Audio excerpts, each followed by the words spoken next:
नमस्कार, मैं हूं मिलिंद खांडेकर और आप देख रहे हैं हिसाब किताब। हिसाब किताब आज हम करेंगे टैरिफ का। अमेरिका के राष्ट्रपति डोनाल्ड ट्रंप को अभी अपना पद संभाले हुए 50 दिन ही हुए हैं, लेकिन इन 50 दिनों में उन्होंने पूरी दुनिया एक तरह से उलट पुलट करके रख दी है और इस उलट पुलट के केंद्र में है टैरिफ। ट्रंप टैरिफ पर टैरिफ लगाए जा रहे हैं और दुनिया परेशान है कि इस टैरिफ से कहीं मंदी ना आ जाए। इसका असर अमेरिका के शेयर बाज़ार में भी पड़ रहा है, जिसको डर है कि कहीं टैरिफ वॉर में, इस ट्रेड वॉर से अमेरिका मंदी की चपेट में ना आ जाए। तो आज हम समझेंगे कि टैरिफ क्या है, ट्रंप टैरिफ क्यों लगा रहे हैं और इसका परिणाम क्या हो सकता है, क्या सचमुच में कोई मंदी आ सकती है। तो सबसे पहले तो ये समझ लेते हैं कि टैरिफ क्या है। देखिए, टैरिफ एक तरह का टैक्स है। ये टैक्स वो सरकार लगाती है जब सामान उसके देश में आ रहा है, तो उस पर जो वो टैक्स लगा रही है उसको टैरिफ कहते हैं। हम इसको कस्टम ड्यूटी के नाम से भी जानते हैं, सीमा शुल्क के नाम से भी जानते हैं कि जब देश की सीमा के अंदर किसी विदेश से, किसी दूसरे देश से सामान आ रहा है तो उस पर जो कर लगाती है सरकार, उसको कहते हैं टैरिफ। तो ये ऐसा नहीं है कि ट्रंप ने अचानक से टैरिफ लगा दिया है। वो पहली बार भी जब राष्ट्रपति बने थे तब भी उन्होंने टैरिफ का इस्तेमाल किया था, लेकिन इस बार उनका जोर टैरिफ पर पहले से बहुत ज़्यादा है। प्रचार के दौरान भी उन्होंने कहा था कि मैं जिस दिन राष्ट्रपति बनूंगा उसी दिन से चीन पर, कनाडा पर, मैक्सिको पर टैरिफ लगा दूंगा। तो खैर, उन्होंने जो धमकी दी थी तो 20 जनवरी को तो उन्होंने आते ही काम शुरू, मतलब टैरिफ का कर दिया था।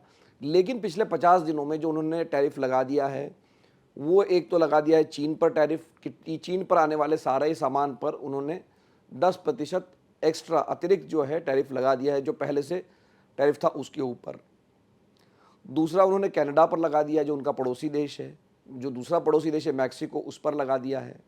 और अभी इसी हफ्ते जितने भी दुनिया भर के देश हैं, उनसे जो भी स्टील या एल्यूमिनियम जा रहा है अमेरिका में, उस पर भी टैरिफ लगा दिया गया है 25%।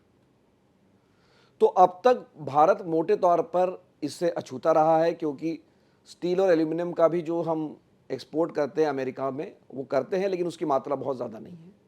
लेकिन अब ट्रंप ने धमकी दी हुई है कि वो 2 अप्रैल से रेसिप्रोकल टैरिफ लगाएंगे।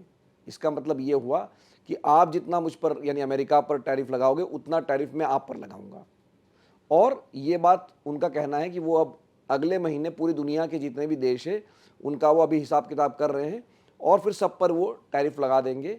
इसको लेकर दुनिया में बड़ी चिंता है कि इसका क्या परिणाम होगा। तो आखिर ट्रंप लगाना क्यों चाहते हैं टैरिफ? ट्रंप का नारा है मेक अमेरिका ग्रेट अगेन, या मागा, MAGA। ये बार बार आपने नाम सुना होगा। तो उनका ये कहना है कि अर्थव्यवस्था में कमज़ोरी आ गई है, क्योंकि अमेरिका कुछ सामान नहीं बनाता, सारा कुछ विदेश से मंगाता है। तो इसलिए हमें टैरिफ लगाने की ज़रूरत है ताकि कंपनियां अमेरिका में सामान बनाने के लिए मजबूर हो। इससे अमेरिका की अर्थव्यवस्था मजबूत होगी और दूसरा, यहाँ पर रोज़गार भी पैदा होंगे। तो एक तरह से ये उलटबासी की बात हो रही है, एक उल्टा चक्र चलाना चाहते हैं, क्योंकि अभी तक अमेरिका जो है अपना सामान खुद बनाने में विश्वास एक तरह से नहीं रख रहा था। वो सिर्फ डिज़ाइन करता था। एप्पल अपना आईफोन बना लेता था, लेकिन उसका प्रोडक्शन जो है वो चीन में हो रहा था या और दूसरे देशों में हो रहा था। लेकिन अब ट्रंप चाहते हैं कि बिल्कुल आत्मनिर्भर अमेरिका बनाया जाए, जैसे कि हम आत्मनिर्भर भारत बनाना चाहते हैं। उन्होंने एक और वादा किया है कि जैसे मैं टैरिफ से कमाई करूंगा तो मैं आपको, यानी वहाँ के लोगों को, इनकम टैक्स में छूट दे दूंगा।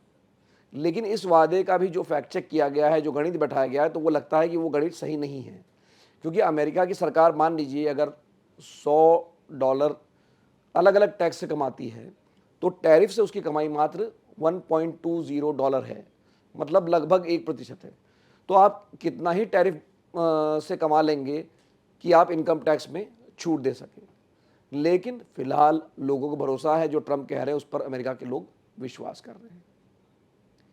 तो लोगों का विश्वास तो बना हुआ है, लेकिन बाजार का विश्वास जो है हिलने लगा है। जब ट्रंप चुनाव जीते तो अमेरिका की कंपनियों को, अमेरिका के बाजार को लगा कि अब अच्छे दिन आने वाले हैं। लेकिन 50 दिन हो गए हैं, तो शेयर बाजार की चिंता ये है कि ये जो टैरिफ खेल रहे ट्रंप, इससे कहीं अमेरिका में मंदी ना आ जाए। और मंदी का खतरा बढ़ गया है, ऐसा जो बड़ी बड़ी बैंक है, अमेरिका की सिटी बैंक है, HSBC बैंक है, गोल्डमैन सैक्स है, इन्होंने अपनी अपनी रिपोर्ट्स में आशंका जताई है कि अमेरिका पर खतरा बढ़ गया है कि मंदी आ सकती है। वो ऐसा क्यों कह रहे हैं कि अमेरिका में मंदी आ सकती है, जबकि अभी तो सब कुछ अच्छा लग रहा है, वहाँ पर ग्रोथ भी अच्छी हो रही है, जो महंगाई के ताज़ा आंकड़े आए हैं वो भी कम हुई है महंगाई।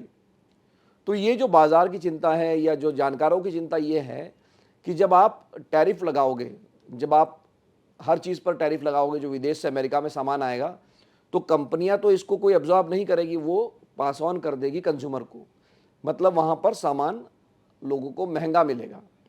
और अगर महंगाई बढ़ती है तो वहाँ जो फेड रिज़र्व है वो ये कोशिश कर रहा है कि ब्याज दरों को कम किया जाए ताकि ग्रोथ को बढ़ाया जा सके, लेकिन वो भी ब्याज दरों में कटौती को रोक सकता है अगर आने वाले महीनों में महंगाई बढ़ती है, क्योंकि जो सामान आ रहा है अमेरिका में वो अगर महंगा हो जाता है तो नेचुरली कंपनियां जो है उसका दाम बढ़ा के बाज़ार में बेचेगी। तो ये एक बड़ा डर है, लेकिन जैसे मैंने अभी कहा कि जो ताज़ा आंकड़े आए हैं महंगाई के, उसमें तो कोई फ़र्क नज़र नहीं आ रहा है। एक बात और है कि ट्रम्प जो है वो बड़े सेंसिटिव रहे हैं कि स्टॉक मार्केट कैसे बिहेव करता है, कि क्या मार्केट नीचे गया है या ऊपर गया है। तो इस बार जब 50 दिन में मार्केट नीचे गया है तो पहली बार वो ये कह रहे हैं कि ये ट्रांजिशन है, ये संक्रमण का दौर है। और उन्होंने ये कहा है कि देखिए चीन तो जो है एक सेंचुरी की बात करता है, मतलब 100 साल के लिए सोचता है, और हम सिर्फ क्वार्टर की सोचते हैं, क्वार्टर बाय क्वार्टर। मतलब आपने सुना होगा कि अमेरिका की जो कंपनियां हैं जो स्टॉक मार्केट में है, कुल मिलाकर हर 3 महीने के नतीजों पर ध्यान देती है। तो ट्रम्प कहते हैं कि लंबा सोचो, 100 साल की सोचो, मैं जो काम कर रहा हूँ उसका फ़ायदा आगे होगा। लेकिन अगर नुकसान इसी तरह से फौरी तौर पे होता रहा तो नेचुरली उनके जो फैसले हैं उस पर सवाल उठेंगे। अब सबसे आखिर में कि ये जो ट्रम्प कर रहे हैं उसका भारत पर क्या असर पड़ेगा। तो भारत को लगातार वो धमकी दे रहे हैं कि मैं आप पर टैक्स लगा दूंगा, आप ऑटोमोबाइल पे जो है 100% ड्यूटी लगाते हैं। उनका ये कहना है कि वहाँ से जो बादाम है, एप्पल है, ये सब जो भी वहाँ की किसानों का उत्पादन है उसको भी हम टैरिफ लगा के रोकते हैं। तो अमेरिका चाहता है कि अमेज़ॉन जैसी कंपनियां हैं या फ्लिपकार्ट जो कंपनी है जो कि वॉलमार्ट ही उसको ओन करती है, इनके लिए भी बाज़ार में, भारतीय बाज़ार में चीज़ें सुलभ कराई जाए। तो अभी तक तो भारत सरकार का ये स्टैंड है, हम बातचीत कर रहे हैं और हम एक द्विपक्षीय जो है फ्री ट्रेड एग्रीमेंट करने का प्रयास कर रहे हैं। लेकिन बावजूद इसके अगर टैरिफ लगाने का फैसला करते हैं तो एक बड़ा नुकसान फार्मा कंपनियों को भारत की हो सकता है, जो कि अपने जो जेनरिक मेडिसिन हैं वो अमेरिका भेजते हैं। बहरहाल दो चीज़ें हो रही हैं, एक टैरिफ पर टैरिफ लगा रहे हैं ट्रम्प और तारीख पर तारीख भी लगा रहे हैं। तो पहले वो टैरिफ की धमकी देते हैं, कभी कभी लगा भी देते हैं, फिर उसको वापस भी ले लेते हैं। एक तरह से उन्होंने इसको अपना एक हथियार बना लिया है अपनी मांगे मनवाने का, अपनी चीज़ें दूसरे देश से मानने के लिए बाध्य करने का। तो ये खेल अभी शुरू हुआ है, लेकिन ये खेल खतरनाक भी हो सकता है और अमेरिका को मंदी की धकेल सकता है। और अगर ऐसा होता है तो भारत भी इससे अछूता नहीं रहेगा। हिसाब किताब में आज के लिए इतना ही।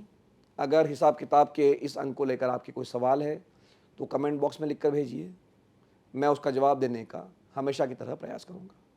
एक बार फिर से आपका बहुत बहुत धन्यवाद। नमस्कार।